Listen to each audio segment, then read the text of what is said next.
All right, let's do 3.7. Here we have a product. We want to know when is this product less than zero. So you want to graph this. So in order to do so, you want to test each factor separately. So let's go ahead and test x minus 1 first. So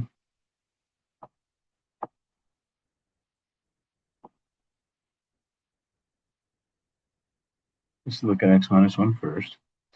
We know if we plug in 1, we're going to get 0, right? When x equals 1, we get 1 minus 1, which is 0. Okay, so when we go below 1, that's when it becomes negative. So if x is less than 1, then x minus 1 is less than 0. And then just test it out.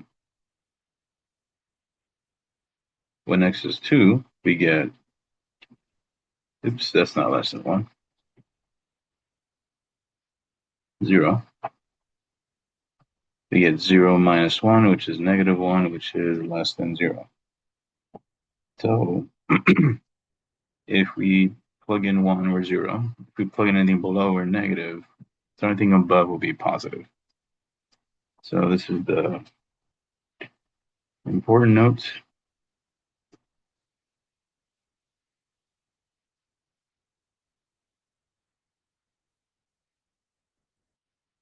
And so if x is greater than 1, then x minus 1 is greater than 0. Okay. So in a number line for this factor, we have 1, right? Number 1 is 0. Everything after is positive, right?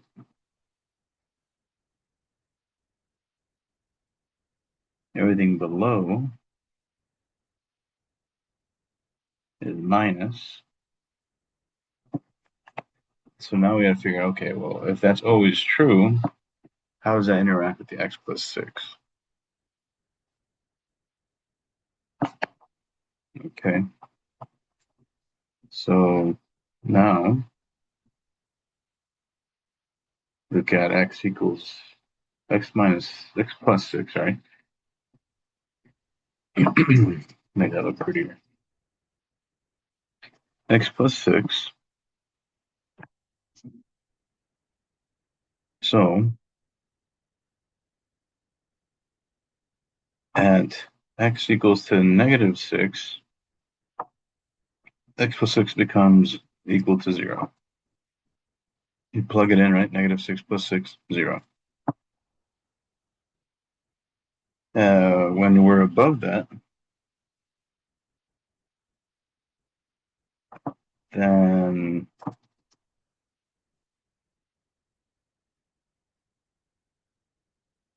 we're above negative 6. Right, like let's say negative 5. Negative 5 plus 6 is 1, so that'll be positive. So anything above this number is greater than 0. So at x below that number, x plus 6 is less than 0. So basically what you want to do is keep it simple. Instead of doing all this stuff up here, what you want to do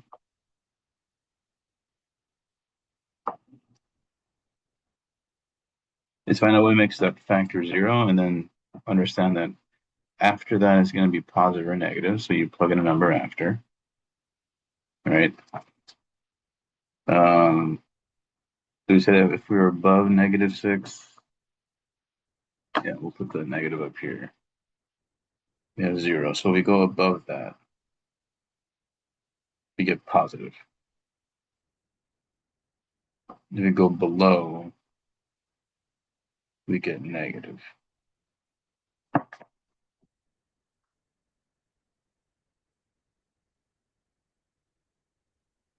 So now the question becomes, where do these two lines overlap?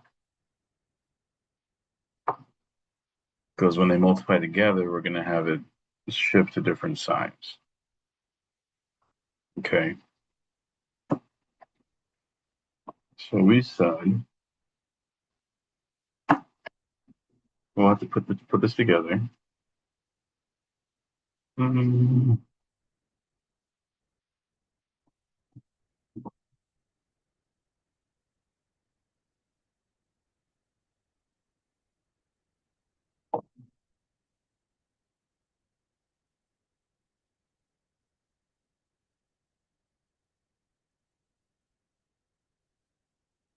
sorry.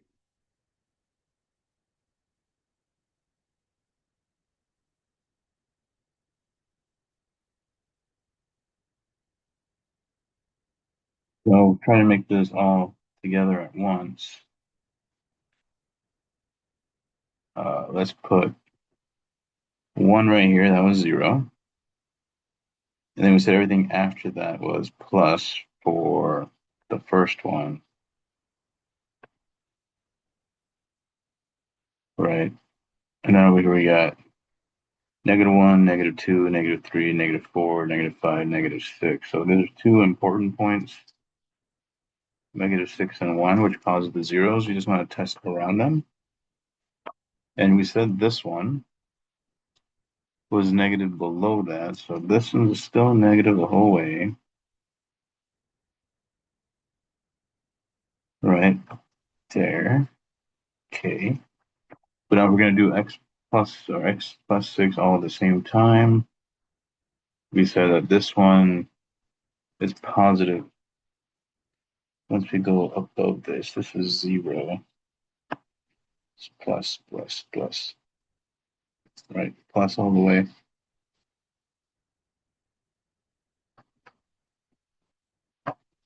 0 right there. And then below this one's still negative.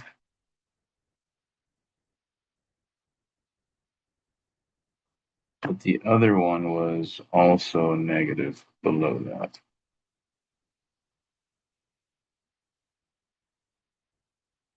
So we'll say the top one is my x minus 1, and the bottom one is x plus 6.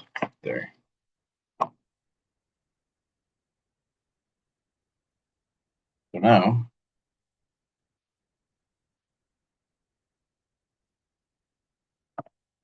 where are they both? What was the question, right? What do they want to know? When is this less than 0? So in other words, what numbers, when I plug x into this, will it become less than 0? The only way to be negative would be if some part was plus and some part was minus. So the only section is right here, but not the ones that make it 0.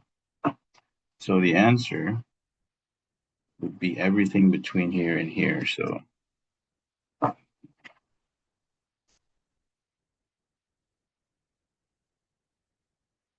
the answer would be after -6 all the way until 1, but not including them because that would make it 0. So graph-wise, it'd be like this. Circle. Oh, this is running out. Same.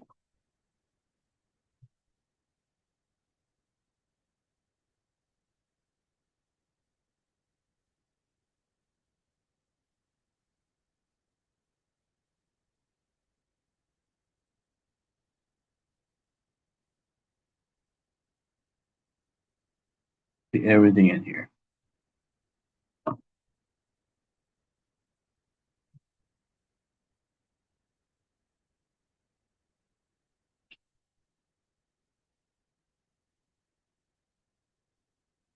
But that's it. So basically, you calculate this, explain it from the beginning. You find out where one of the factors is positive or negative. Then you find out where the other one is positive or negative, and then you just overlap them and see when will it satisfy the original thing. So we only care about when it's negative, so that only happens here. Because if they're both plus, well, it's plus. If they're both negative, then it becomes plus again. So the only section is when they're different and not the zeros. Okay, let's do another one. Let's do another question. Okay, so this is the same type of problem as before. So we have to solve it first. So same as the last question. By the way, these are all from the homework of 3.7. This is number 2. So what you do is set it to 0 and factor. This is how they got this. So they got it factored. Now once you start right here, that's where the question 1 started. It was already factored for us. So they want to know, let's just use their example to make it look prettier. First, look at this guy. When is that going to be greater than 0? So just plug in numbers around it. If I plug in, let's say, -3 into here, -3 plus 4 is positive, therefore we can assume it's not going to change. Plug in something below, like -5 into here. -5 plus 4 is -1, therefore everything below that is negative, everything above that is positive. So that's all they did, right? So choose any number after the value that makes it 0,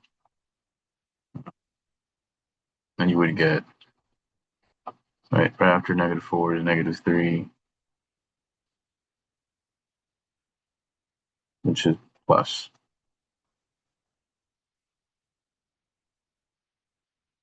Everything below that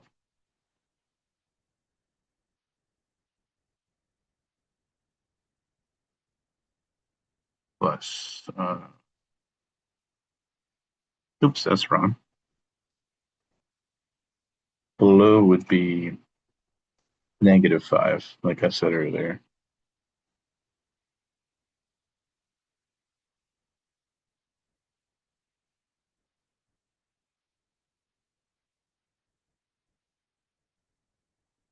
There we go.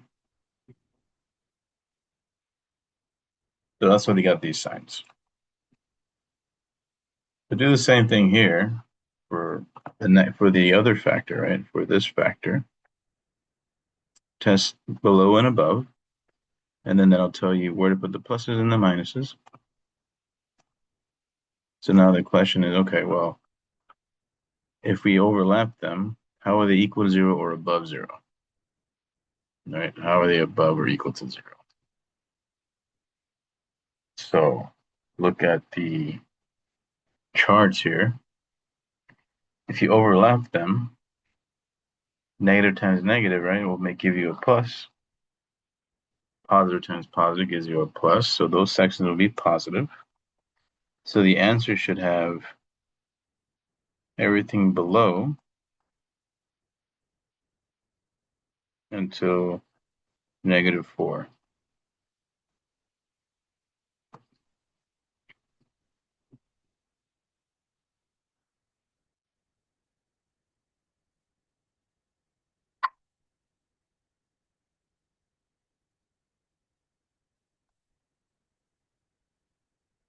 The only thing is they said also equal to 0. So I should put brackets on the values and make it 0.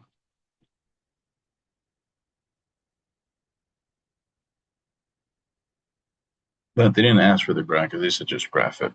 So our brackets would be represented by the solid point, everything above 2, everything below -4, which is the same thing that I drew. Oh, we need a bracket though.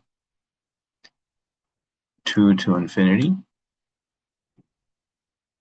and -infinity to -4.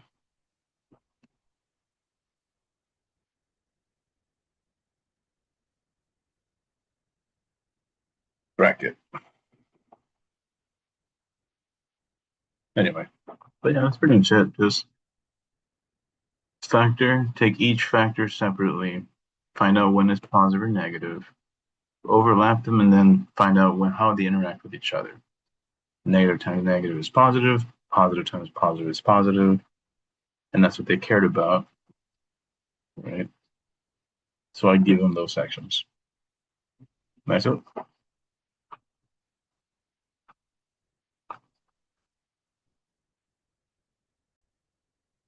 Okay, so this next one is a little different because there's three factors. So for this, you want to first identify the zeros. And at this one, I'm hoping that you're pretty good at finding them.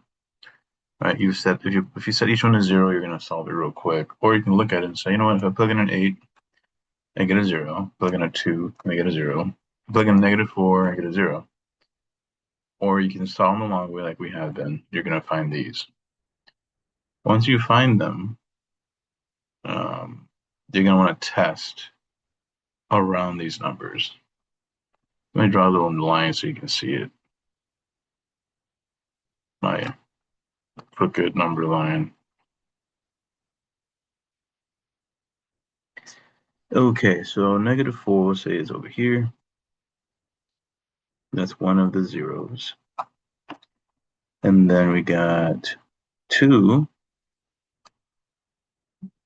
It's another 0. And then we got 8.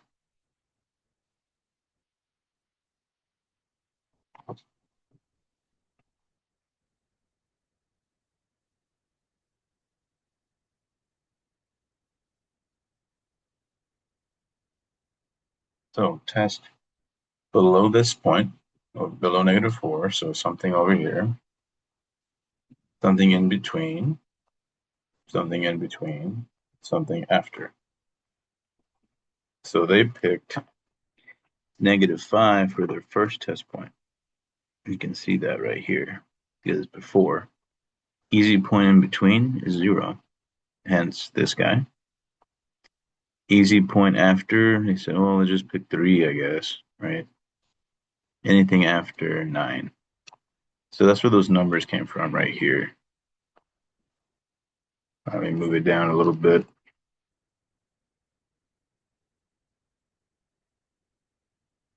So these numbers are chosen by you, or which then you want to choose the easiest ones, which is why they chose these. But it doesn't matter which, as long as you're in between the zeros, before and after zeros, and then when you'll find the sign. So they said, okay, well, let's test the first one, -5.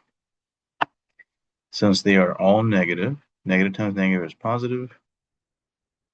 Negative positive times negative is negative. Then they say, okay, let's plug in 0, and we get negative times negative is positive times another positive. Well, that's plus. So below we're negative. In between we're positive. And then they plug in 3, get another negative. So in between there we're negative. Then after we're positive. So then they say, well, okay.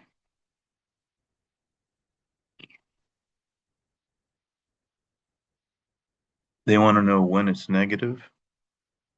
So you're going to say, well, in between 2 and 8, which is where this came from, it's right there. And below -4, which is, the first thing we did, that's why they got this. So below -4 is negative infinity to, right, this is this section, negative infinity all the way till -4, right here. And then in between 2 and 8. And then you just combine them with the union symbol.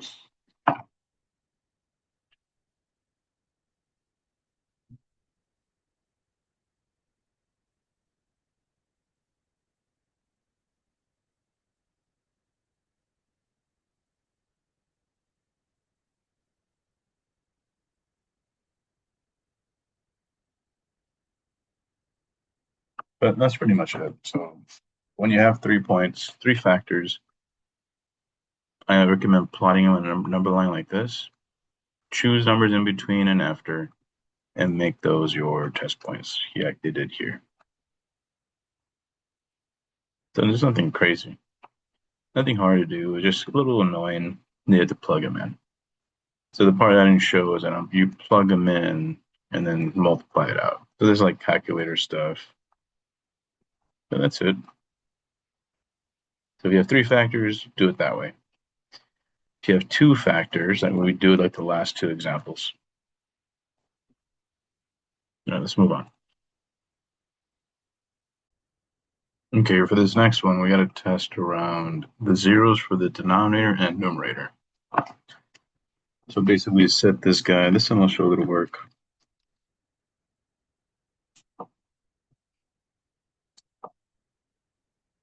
So x, -6, negative, and +7 are, this is a 0, and that's a division by 0, which is a problem. So what we're going to want to do is test between them. If there's 7 and there's -6. Test point in between, that's easy, 0. Afterward, 8 below -7. So these are the important points. The rest are test points.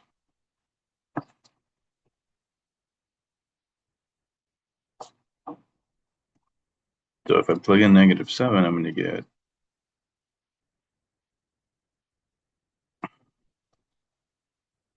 that's what you should be doing with the other questions that I didn't show the work for, testing the numbers.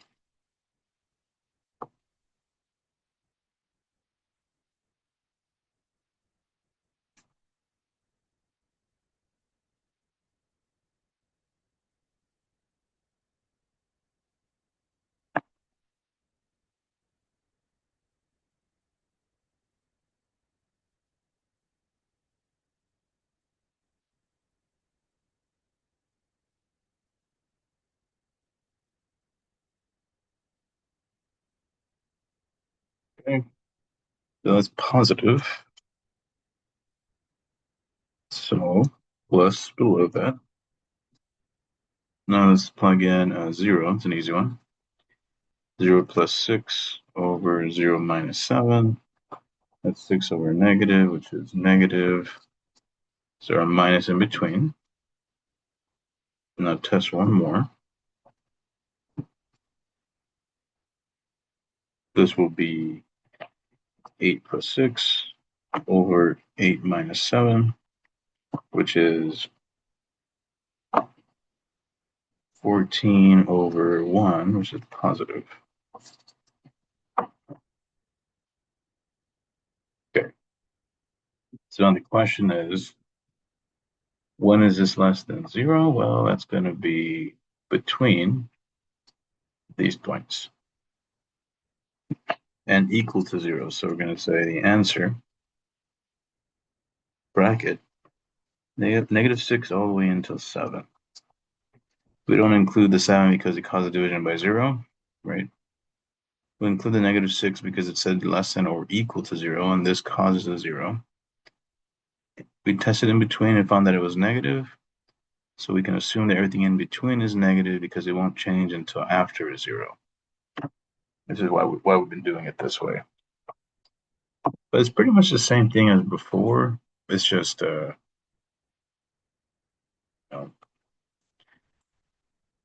have a division part instead of just factors. That's pretty much it, I think, for this section. Pretty short, so I'll leave the rest to y'all.